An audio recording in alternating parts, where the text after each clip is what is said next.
नमस्कार दोस्तों, स्वागत है आपका हमारे YouTube channel bio gainer classes में। और आज की ये वीडियो बहुत ही इम्पोर्टेंट वीडियो है जिसमें हम MSc जूलॉजी, जैसा कि आप लोगों ने थंबनेल पर देखा होगा, और ये हम बात करेंगे फर्स्ट सेमेस्टर 2024 वाले बच्चों के लिए।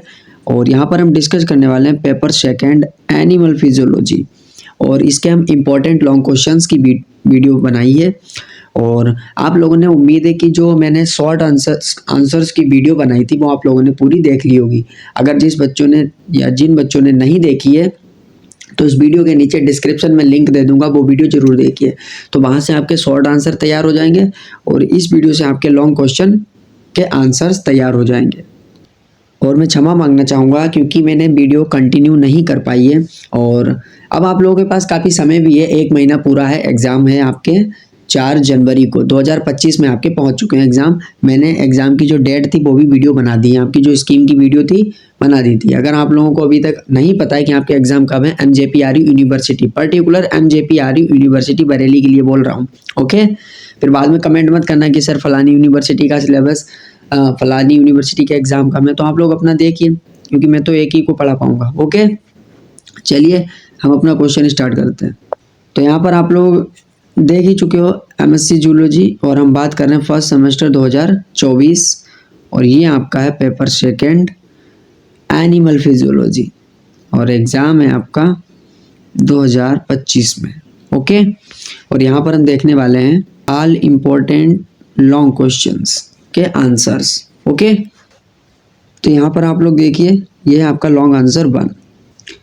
तो क्वेश्चन नंबर पहला है आपका, describe the process of digestion and absorption of proteins, carbohydrates, lipids और nucleic acids in detail.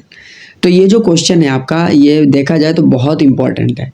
Her bar long में आपका पूछा जाता है, या तो आपसे ये digestion and absorption of proteins पूछ लेता है या कार्बोहाइड्रेट्स का डिटेल्स में पूछता है। तो अभी तक मैंने जितने भी प्रीवियस ईयर क्वेश्चन देखे हैं तो उसमें या तो इन्होंने कार्बोहाइड्रेट का पूछा है या प्रोटीन का पूछा है। तो इस बार चांसेस हैं कि ये प्रोटीन का पूछ सकते हैं, ठीक है। तो digestion and absorption of proteins, ठीक है। तो चलिए इसको समझते हैं। हिंदी वाले बच्चों देख लीजिए, प्रोटीन और कार्बोहाइड्रेट, लिपिड्स और न्यूक्लिक एसिड्स के पाचन और अवशोषण की प्रक्रिया को विस्तार से समझाइए। चाहे हिंदी मीडियम के हो चाहे इंग्लिश मीडियम के। तो हिंदी मीडियम के लिए मैं बोलना चाहूँगा कि आप लोग हेडिंग्स को, जैसे यहाँ पर digestion and absorption of proteins, carbohydrates, lipids and nucleic acids पढ़ा है, इसको इंग्लिश में ही डालना, ठीक है। इतनी हिंदी मत यूज करना कि आप लोग हेडिंग्स भी हिंदी में डाल कर आओ, तो एग्जामिनर को बुरा लग सकता है, ठीक है। जो भी आपकी कॉपी चेक करता है तो वो नंबर आपको कम दे सकता है। इंग्लिश आपको, जो हेडिंग्स है वो आपको इंग्लिश में ही रखनी है, और आपको जो लिखना है वो भी इसी तरह से लिखना है कि आप इंग्लिश वर्ड्स ज़्यादा यूज करें, ओके। तो चलिए एक सब हेडिंग डाल लीजिए, डाइजेशन प्रोसेस। अब डाइजेशन क्या होता है? अगर आप लोग डाइजेशन की डेफिनेशन बोलो तो आप लोग समझते हो, आप 11th से पढ़ते चले आए हो कि digestion is the process in which the complex molecules are broken down into simpler ones. तो डाइजेशन वो प्रक्रिया है जिसमें जो भी आपके मैक्रो मॉलिक्यूल्स होते हैं, जो आपके बड़े बड़े अणु होते हैं, जो कॉम्प्लेक्स अणु होते हैं, उनको छोटे छोटे अणुओं में तोड़ा जाता है। यही क्या होती है? प्रोसेस आपकी डाइजेशन होती है। और ऐसे फॉर्म्स में तोड़ा जाता है जिनको बॉडी आसानी से एब्जॉर्ब कर सके। तो देखिए क्या लिखा है कि डाइजेशन एक कॉम्प्लेक्स प्रक्रिया है जिसमें बड़े बायोमॉलिक्यूल्स को छोटे एब्जॉर्बेबल यूनिट्स में तोड़ा जाता है। यह प्रक्रिया माउथ से स्टार्ट होती है। देखिए आराम से कॉपी उपी उठा लीजिए, ऐसे मत बैठिए, ठीक है। कॉपी ले लीजिए और आराम से इसको नोट करिए। यही बिल्कुल आपको तैयार कर लेना है, ठीक है। क्योंकि अब आपके पास समय भी नहीं है, और ना आपने कुछ परचेज किया है, ना आपने कुछ कंटेंट खरीदा है, ना कोचिंग गए हो, कहीं भी नहीं गए हो। अब इम्पोर्टेंट पढ़ लीजिए, कम से कम नंबर तो आ जाएंगे। अरे एटलीस्ट आप पास तो हो जाओगे, ओके। शुरू होती है और इंटेस्टाइन में समाप्त होती है। यहाँ हम प्रोटीन्स, कार्बोहाइड्रेट्स, लिपिड्स और न्यूक्लिक एसिड्स के डाइजेशन और एब्जॉर्प्शन को विस्तार से समझेंगे, ओके। नेक्स्ट हेडिंग आप लोग डाल लीजिए, डाइजेशन ऑफ प्रोटीन्स, ठीक है। तो सबसे पहले हम प्रोटीन का डाइजेशन समझ लेते हैं। इसी के अंदर एक छोटी सी हेडिंग डालिए, माउथ। सबसे पहले माउथ से स्टार्ट होता है, ठीक है। तो माउथ में होता है या नहीं होता ये देखना है, ठीक है। हम कुछ भी खाते हैं, जो भी खाते हैं, तो हमारी प्रोसेस जो है, जो हमारी पूरी एलिमेंट्री कैनाल है, वो हमारी माउथ से स्टार्ट होती है, और गट जो आपका एनस वाला पार्ट होता है वहाँ पर ख़त्म होती है, ओके। तो प्रोटीन डाइजेशन की शुरुआत माउथ में नहीं होती है, लेकिन सलाइवा में कुछ एंजाइम्स होते हैं जो प्रोटीन्स को तोड़ने में मदद कर सकते हैं। देखो इस कंफ्यूजन में मत रहिए, ठीक है। आप लोग सीधा लिख सकते हो कि प्रोटीन डाइजेशन की शुरुआत माउथ में नहीं होती है। ओके, बस यहाँ से आपका फाइनल हो जाएगा। स्टमक, ये इंपॉर्टेंट पार्ट होता है। तो प्रोटीन डाइजेशन का जो मुख्य स्थान है वो स्टमक है, यानी पेट। यहाँ गैस्ट्रिक जूसेस, जिसमें आपका HCl और पेप्सिन एंजाइम शामिल होता है, ठीक है। गैस्ट्रिक जूसेस की उपस्थिति होती है। HCl एनवायरनमेंट को एसिडिक बनाता है। जो HCl यानी जो हाइड्रोक्लोरिक एसिड होता है वो स्टमक में एसिडिक एनवायरनमेंट को क्रिएट करता है, जिससे पेप्सिनोजन जो एक इनएक्टिव फॉर्म होती है, जो पेप्सिनोजन होता है वो इनएक्टिव होता है और ये पेप्सिन यानी एक्टिव फॉर्म में कन्वर्ट होता है। पेप्सिन प्रोटीन्स को पॉलीपेप्टाइड्स में तोड़ता है। तो पेप्सिन का जो काम होता है स्टमक के अंदर, वो प्रोटीन्स को, जो भी आपने बड़े बड़े प्रोटीन खाए हैं उनको वो पॉलीपेप्टाइड्स में तोड़ देगा। नेक्स्ट हेडिंग डाल लीजिए स्मॉल इंटेस्टाइन। ड्यूओडेनम में पैनक्रियाटिक एंजाइम्स जैसे ट्रिप्सिन और काइमोट्रिप्सिन का सिक्रीशन होता है। ये एंजाइम्स पॉलीपेप्टाइड्स को और छोटे पेप्टाइड्स और अमीनो एसिड्स में तोड़ते हैं। स्मॉल इंटेस्टाइन की एपिथेलियल सेल्स में पेप्टाइडेजेस होते हैं जो पेप्टाइड्स को अमीनो एसिड में हाइड्रोलाइज करते हैं। ओके, नेक्स्ट हेडिंग डाल लीजिए digestion of carbohydrates. Digestion of carbohydrates, इसमें भी माउथ डालिए। तो जैसे ही आपने कोई चीज़ खाई, मान लो कार्बोहाइड्रेट खाया, तो उसका क्या हुआ माउथ के अंदर, ठीक है। तो कार्बोहाइड्रेट डाइजेशन की शुरुआत सलाइवा में एंजाइम अमाइलेज से होती है जो स्टार्च को माल्टोज में कन्वर्ट करता है। ये बात इंपॉर्टेंट है। माउथ के अंदर आप जो भी कार्बोहाइड्रेट लेते हो तो उसमें जो स्टार्च होती है, स्टार्च क्या है, ये भी एक जो आपका कॉम्प्लेक्स कार्बोहाइड्रेट होता है, ठीक है, पॉलीमर होता है। तो स्टार्च को ये माल्टोज में कन्वर्ट करता है। और याद रखना लार में आपका एक एंजाइम होता है जिसको आप टाइलिन बोलते हो। स्पेलिंग मैच कर लेना, PTYLIN, टाइलिन, ठीक है। P साइलेंट होती है। तो हमने आपको बताया कि कार्बोहाइड्रेट डाइजेशन की जो शुरुआत थी वो सलाइवा में एंजाइम अमाइलेज से होती है जो स्टार्च को माल्टोज में कन्वर्ट करता है। अब देखिए स्मॉल इंटेस्टाइन, जब काइम, अब देखिए जो स्टमक के बाद में, ठीक है, स्टमक से जब फूड हमारा इंटेस्टाइन में जाता है तब हम उसको काइम बोलते हैं, ठीक है। स्टमक में जो भी होता है प्रोसेस हो जाती है, उसके बाद में जो फूड बनता है, जो भी आपका फूड का बोलस बोलते हैं, ठीक है। तो जो बनता है उसको आप काइम बोलते हो। जब ये स्मॉल इंटेस्टाइन में पहुंचता है तब इसको हम काइम बोलते हैं। तो स्मॉल इंटेस्टाइन में काइम स्मॉल इंटेस्टाइन में इंटर्स होता है, ठीक है। तो पैनक्रियाटिक एमाइलेज स्टार्च को फर्दर माल्टोज और डाइसैकेराइड्स में तोड़ता है।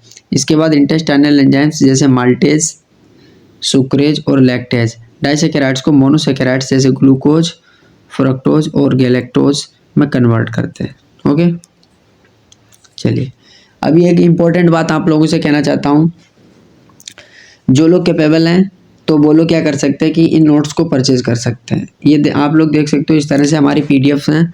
और ये है फर्स्ट पेपर आपका नॉन कार्ड डेटा। और आपको अगर चारों पेपर्स के नोट्स चाहिए, क्योंकि यूट्यूब पर तो मैं ऐसे ही पढ़ा पाऊंगा धीरे धीरे, लेकिन आप लोगों के पास अब इतना समय है नहीं। अभी 1 महीना है मान लिया, लेकिन हो सकता है 1 महीने में मैं ये सारे पेपर ना करवा पाऊँ, लेकिन फिर भी कोशिश करूँगा यूट्यूब पर पढ़ाने की। लेकिन जो भी बच्चे सोचते हैं कि मुझे लिखना ना पड़े, तो आप लोग मेरे नोट्स परचेज कर सकते हो। और यहाँ आप लोग सैंपल देख सकते हो, ये first paper non card data का मैंने यहाँ पर शो किया है। तो इनकी आप लोग आसानी से प्रिंट आउट करा के और अपने पास रख सकते हैं। फिर वीडियो देखिए तो और अच्छा लगेगा आपको। ओके, क्योंकि लिखने में बहुत टाइम लगेगा अगर ये सब आप लिखोगे। तो ये नोट्स कहाँ मिलेंगे, तो इसके लिए आप लोग नेक्स्ट स्लाइड पर आइए। यहाँ पर आपको ये मेरा नंबर दिख रहा होगा, ठीक है, 6398725587। तो इस पर आप लोगों को क्या करना है, व्हाट्सएप मैसेज करना है। तो लिखा है कि अगर आप लोगों को इन नोट्स की PDFs चाहिए तो दिए हुए नंबर पर व्हाट्सएप मैसेज कीजिए। जो भी फीस पे करनी होगी वो आपको वहीं पर बताई जाएगी। धन्यवाद। ओके, चलिए। और ये तो मैं हर वीडियो में ही दिखाता हूँ। जो बच्चे यूट्यूब से पढ़ते हैं, ठीक है, जो मेरे यूट्यूब फैमिली मेम्बर हैं, तो उन लोगों से मैं रिक्वेस्ट करता हूँ कि अगर आप लोगों को यूट्यूब से सच में फ़ायदा हुआ है, ठीक है, तो आप लोग मुझे फीडबैक दे सकते हो। मात्र ₹1 आप बायोगेनर क्लासेस के नाम से आप पे कर सकते हो, ठीक है। और जो भी बच्चे अगर ज़्यादा कैपेबल हैं तो वो अपने हिसाब से कर सकते हैं, ठीक है। अगर आप मुझसे पूछोगे मैं तो कहूँगा कि 1 रुपया आप लोग पे कर सकते हो। चलिए आते हैं अपने टॉपिक पर। डाइजेशन ऑफ लिपिड्स, हेडिंग डाल लीजिए तीसरी। माउथ में देखिए होता है या नहीं होता, तो लिपिड डाइजेशन भी माउथ में शुरू होती है, जहाँ एंजाइम लिंगुअल लाइपेज कुछ ट्राइग्लिसराइड्स को डाइग्लिसराइड्स में तोड़ता है। स्टमक, यहाँ गैस्ट्रिक लाइपेज कुछ लिपिड डाइजेशन में मदद करता है, लेकिन यह मुख्यतः स्मॉल इंटेस्टाइन में होता है। अगली है स्मॉल इंटेस्टाइन।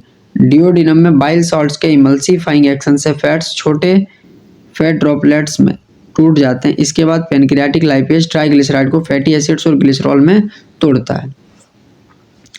नेक्स्ट हेडिंग डाल लीजिए डाइजेशन ऑफ न्यूक्लिक एसिड्स। तो स्मॉल इंटेस्टाइन में न्यूक्लिक एसिड्स यानी जो डीएनए और आरएनए का डाइजेशन होता है वो पेनक्रियाटिक न्यूक्लियसिस द्वारा होता है। ये न्यूक्लिक एसिड्स को न्यूक्लियोटाइड में तोड़ते हैं। न्यूक्लियोटाइड डाइजेशन हेडिंग डालिए।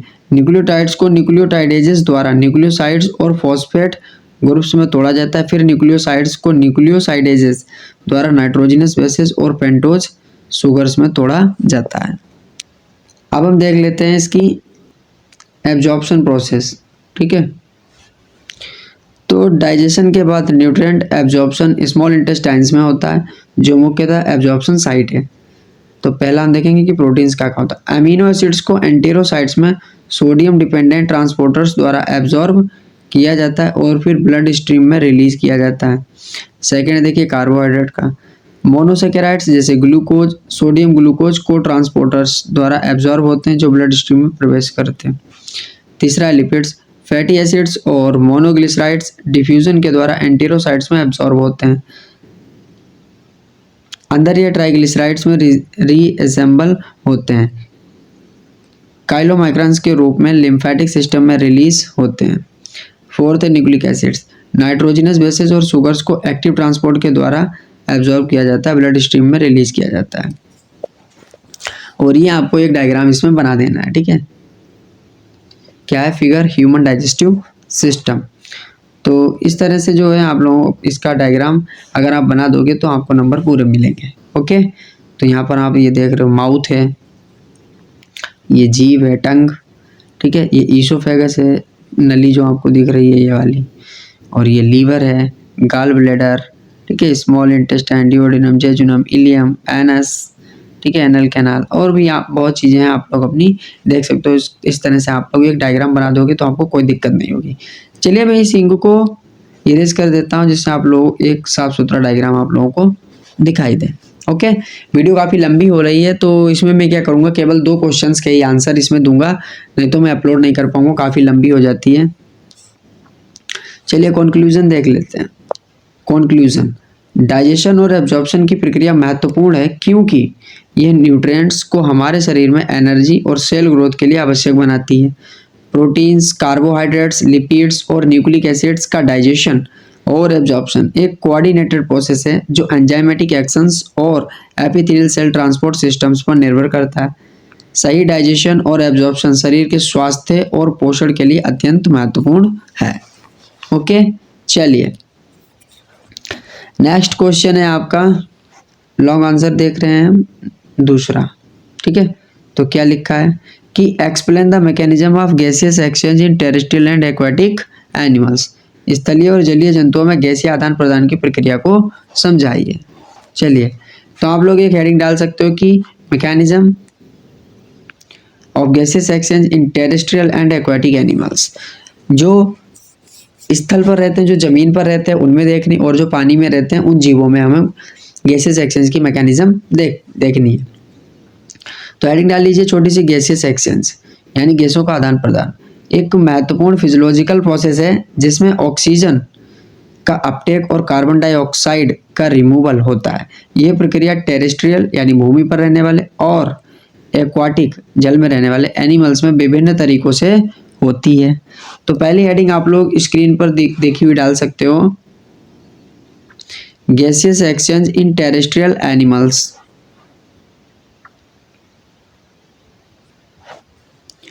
तो आप लिख सकते हो टेरेस्ट्रियल एनिमल्स जैसे कि मैमल्स, बर्ड्स, रेप्टाइल्स और इंसेक्ट्स एटमॉस्फेरिक ऑक्सीजन को प्राप्त करने के लिए स्पेशलाइज्ड रेस्पिरेटरी स्ट्रक्चर्स का उपयोग करते हैं। अब ये कौन कौन से स्ट्रक्चर्स हैं इसको हम देख लेते हैं एक एक करके। तो सबसे पहले आप छोटी सी हेडिंग डाल सकते हो लंग्स यानी फेफड़े। मैमल्स और बर्ड्स में गैसियस एक्सचेंज फेफड़ों के माध्यम से होता है। फेफड़े एल्वियोलाई नामक छोटे छोटे वायु कोशों से बने होते हैं। नेक्स्ट पॉइंट, जब हम सांस लेते हैं तब हवा फेफड़ों में प्रवेश करती है, जहां ऑक्सीजन एल्वियोलाई में डिफ्यूजन द्वारा ब्लड में चला जाता है और कार्बन डाइऑक्साइड ब्लड से एल्वियोलाई में मूव करता है, जिसे फिर हम सांस छोड़ते समय बाहर निकाल लेते हैं। तो सिंपल सी प्रोसेस है।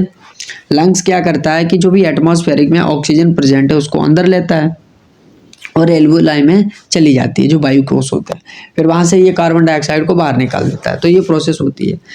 नेक्स्ट हेडिंग है आपकी ट्रेकियल सिस्टम। इंसेक्ट्स यानी कीटों में गैसियस एक्सचेंज एक विशेष तंत्र के द्वारा होता है जिसे ट्रेकियल सिस्टम कहा जाता है। इंसेक्ट्स की बॉडी में स्पाइरेकल्स होते हैं जो छोटे ओपनिंग्स होते हैं। ये स्पाइरेकल्स ट्रैकी या ट्रेकिया नामक ट्यूब से जुड़े होते हैं जो सीधे सेल्स तक पहुंचते हैं। ऑक्सीजन स्पाइरेकल से ट्रैकी में एंटर करता है और फिर डायरेक्टली टिश्यूज तक पहुंचता है जहां डिफ्यूजन द्वारा CO2 बाहर निकलता है। ओके, तो ये तो रहा लंग्स जिसमें मैमल्स की बात कर रहे हैं, यहाँ पर बेसिकली हम ह्यूमन की बात कर रहे हैं।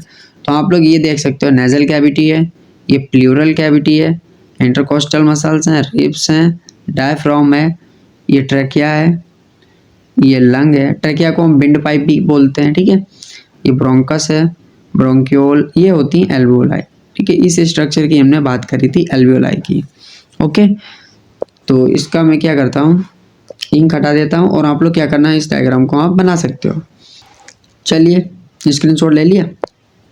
और जो ट्रैकियल सिस्टम देखा था वो ये है, एक इंसेक्ट है जिसमें आप लोग ये ट्रैकियल सिस्टम देख रहे हो, ये स्पाइरेकल्स होते हैं, ठीक है। चलिए इस तरह से बात हो रही थी। ये स्पाइरेकल है, ठीक है, ये ट्रैकिया है और ये ट्रैक्यूल है। ये आपकी आउटसाइड है इंसेक्ट की और ये अंदर है इंसेक्ट के। ओके, चलिए स्किन के द्वारा भी होता है त्वचा। कुछ टेरेस्ट्रियल एनिमल्स जैसे एम्फीबियंस, उदाहरण है फ्रॉग्स, त्वचा के माध्यम से भी गैसेस एक्सचेंज करते हैं। उनकी त्वचा पतली और पारगम्य होती है जिससे ऑक्सीजन और CO2 आसानी से डिफ्यूजन के माध्यम से एक्सचेंज हो सकते हैं। नेक्स्ट हेडिंग आप लोग डाल सकते हो गैसेस एक्सचेंज इन एक्वाटिक एनिमल्स। तो एक्वाटिक एनिमल्स जैसे कि फिशेस और एम्फीबियंस पानी में डिसॉल्व ऑक्सीजन को प्राप्त करने के लिए विभिन्न तंत्रों का उपयोग करते हैं। तो जो जल में रहने वाले जीव हैं वो भी देखिए क्या करते हैं, तो उनमें भी कुछ ऑर्गन्स होते हैं। जैसे हम गिल्स की बात करें तो मोस्ट फिशेस में गैसेस एक्सचेंज गिल्स के माध्यम से होता है। गिल्स में थिन फिलामेंट्स होती हैं जो ऑक्सीजन को वाटर से एक्सट्रैक्ट करते हैं। जब फिश पानी को अपने मुंह से अंदर ले जाती हैं तो वह गिल्स के माध्यम से पानी को बाहर निकालती हैं जहां ऑक्सीजन डिफ्यूजन द्वारा ब्लड में चला जाता है जबकि CO2 वाटर में रिलीज होता है। तो सबसे पहले हम देख रहे थे कि जो एम्फीबिया हैं वो स्किन के द्वारा भी करते हैं, ठीक है। तो आप देख सकते हो यहाँ पर कुछ पॉइंट लिखे, उनको हम थोड़ा समझा देते हैं। लिखा है कि the process of gases exchange is called respiration. हम सब जानते हैं कि जो CO2 और ऑक्सीजन का जो गैसेस हैं उनका आदान प्रदान है वो क्या कहलाता है, रेस्पिरेशन कहलाता है। Branchial respiration occurs in case of tadpoles by the means of external gills, ठीक है। जो टेडपोल होते हैं इनमें जो बाहरी गिल्स होते हैं इनके द्वारा होता है respiration. Respiration in adult frog occurs through the 3 different ways. Cutaneous respiration होता है, बक्कल रेस्पिरेशन और पल्मोनरी रेस्पिरेशन। तो इसमें हम डिटेल में नहीं जाते हैं, हमारा जो इम्पोर्टेंट काम है वो ये वाला जो डायग्राम है ये शो कर रहा है। तो यहाँ पर आप देख सकते हो कि इसकी स्किन से कैसे गैसेस एक्सचेंज हो रहा है। ओके, चलिए ये वाला भी डायग्राम आप देख सकते हो, ये ऑक्सीजन और कार्बन डाइऑक्साइड का एक्सचेंज हो रहा है इनकी स्किन के थ्रू। चलिए, और नेक्स्ट हमने बात करी थी कि गैसेस एक्सचेंज इन एक्वाटिक एनिमल्स। तो आप देख सकते हो कि ये जो फिश है मछली, ठीक है, तो यहाँ पर इसमें ये गिल्स होते हैं और इसको हमने मैग्नीफाई यहाँ पर किया है। तो ये इस तरह की स्ट्रक्चर होती है, ठीक है। ये गिल फिलामेंट होते हैं, ये गिल आर्क है और ये ब्लड वेसल्स हैं। तो ये पानी से क्या करते हैं, ऑक्सीजन को एक्सट्रैक्ट करते हैं, उससे फिल्टर करते हैं। और ये आप यहाँ देख सकते हो कैसे पूरी प्रोसेस काम करती है। तो ये डायग्राम आप लोग बना सकते हो, सिंपल बना देना, केवल समझने के पॉइंट ऑफ व्यू से इतना डिटेल में तो नहीं बना पाओगे। ठीक है, चलिए नेक्स्ट आती है काउंटर करंट एक्सचेंज मैकेनिज्म। तो फिश गिल्स में काउंटर करंट एक्सचेंज मैकेनिज्म होता है जिसमें ब्लड और वाटर का फ्लो अपोजिट डायरेक्शन में होता है। इस प्रक्रिया के कारण ऑक्सीजन का डिफ्यूजन ग्रेडियंट बना रहता है जिससे फिश मैक्सिमम ऑक्सीजन एब्जॉर्ब कर पाती है। फिर आता है स्किन रेस्पिरेशन। कुछ एक्वाटिक एम्फीबियंस जैसे सैलामेंडर्स भी स्किन रेस्पिरेशन का उपयोग करते हैं। उनकी त्वचा में ऑक्सीजन और कार्बन डाइऑक्साइड का एक्सचेंज वाटर के माध्यम से होता है। कुछ एक्वाटिक एम्फीबिया भी होते हैं जैसे कि सैलामेंडर। तो ये आपकी काउंटर करंट ऑक्सीजन एक्सचेंज। ठीक है, तो ये आपके गिल्स हैं और ये इसकी मैकेनिज्म यहाँ पर आपको शो की गई है। ओके, चलिए तो इतने सारे डायग्राम्स मैंने आपको दिखाए हैं बीच बीच में, जिससे आप लोगों को बोरिंग ना लगे और आप लोग अच्छे से कंटेंट को रीड कर पाएँ। तो अब हम बात कर लेते हैं इसके कंक्लूजन की। तो गैसेस एक्सचेंज एक अत्यंत महत्वपूर्ण प्रक्रिया है जो सभी जीवों के लिए आवश्यक है। टेरेस्ट्रियल एनिमल्स में यह मुख्य रूप से लंग्स, ट्रैकियल सिस्टम्स और स्किन के माध्यम से होता है, जबकि एक्वाटिक एनिमल्स में गिल्स और स्किन का उपयोग किया जाता है। इन सभी तंत्रों के माध्यम से ऑक्सीजन का अपटेक और कार्बन डाइऑक्साइड का रिमूवल सुनिश्चित होता है जो जीवों के सर्वाइवल के लिए आवश्यक है। इस प्रकार गैसेस एक्सचेंज की प्रक्रिया ऑर्गेनिजम्स की फिजियोलॉजी में एक महत्वपूर्ण भूमिका निभाती है।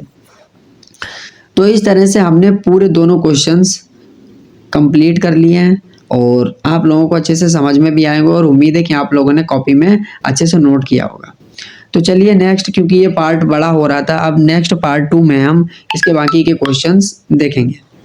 ठीक है, जो भी इंपॉर्टेंट क्वेश्चन है उनको हम इस वीडियो के नेक्स्ट पार्ट में हम उसको कवर करेंगे। ओके, ठीक है।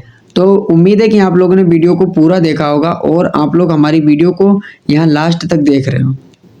तो आप लोगों को मैं वेरी वेरी थैंक यू बोलना चाहूँगा कि आप लोगों ने वीडियो को पूरा देखा और शांति से बैठकर देखा। तो आप लोग ऐसे ही वीडियो को पूरा देखिए क्योंकि पास टाइम कंप्लीट होने वाला ही है। तो मैं बहुत खुश हूँ आप लोगों से और आप लोग मुझे काफ़ी सपोर्ट भी कर रहे हो। और भी बच्चे जिनको अच्छा लग रहा है हमारे साथ पढ़ने में, तो आप लोग प्लीज़ मुझे कुछ अमाउंट पे कर सकते हो आप लोग, जिससे मुझे मोटिवेशन मिलेगा और मैं आगे की नेक्स्ट वीडियो को जल्दी जल्दी अपलोड कर पाऊँगा। ओके, मिलते हैं अपनी नेक्स्ट वीडियो में, तब तक के लिए बाय बाय।